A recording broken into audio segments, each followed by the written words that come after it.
Je suis directrice générale de la société Semofi Group, bureau d'études spécialisé dans les sciences du sol. J'ai créé en 2009 le service environnement et donc aujourd'hui c'est un service de 20 personnes.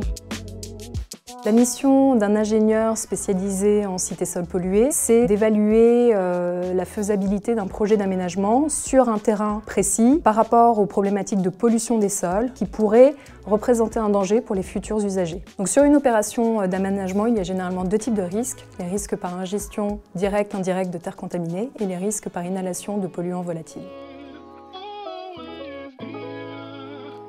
J'ai un baccalauréat littéraire, j'ai fait ensuite un DUG de géographie, puis une licence et une maîtrise d'aménagement du territoire et d'urbanisme, et j'ai terminé par un Master 2 en environnement.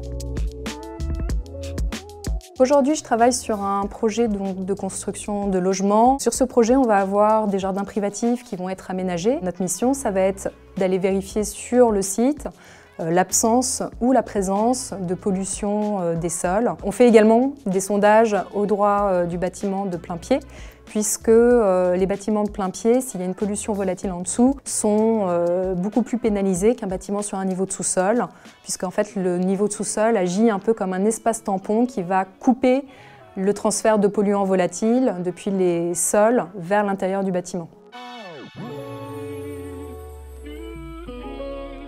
Notre mission, c'est un travail d'enquête, une enquête qui commence dans un premier temps au bureau. L'idée étant d'établir l'historique, le passé du site, voir si ce passé a pu être à l'origine de problématiques de pollution. La seconde partie, c'est une fois qu'on a évalué les risques liés à l'historique du site, c'est d'aller sur le terrain et de faire des sondages au droit des zones qu'on a identifiées comme étant à risque et de confirmer ou non ce risque. Sur le terrain, on fait des sondages à différents endroits. Les endroits en fait sont définis à la fois en tenant compte du projet d'aménagement et à la fois tenir compte des risques, des sources potentielles de pollution qu'on aura identifiées au moment de l'enquête historique du site. On va faire des prélèvements d'échantillons qu'on va envoyer au laboratoire d'analyse qui va ensuite nous renvoyer les résultats analytiques qu'on va interpréter et puis ça va nous permettre de rédiger un rapport concluant sur l'état de contamination du site. On va ensuite accompagner notre client pour trouver avec lui des solutions, définir des dispositions constructives qui permettent de rétablir la compatibilité du site avec l'usage futur. On va l'accompagner dans toute cette phase travaux.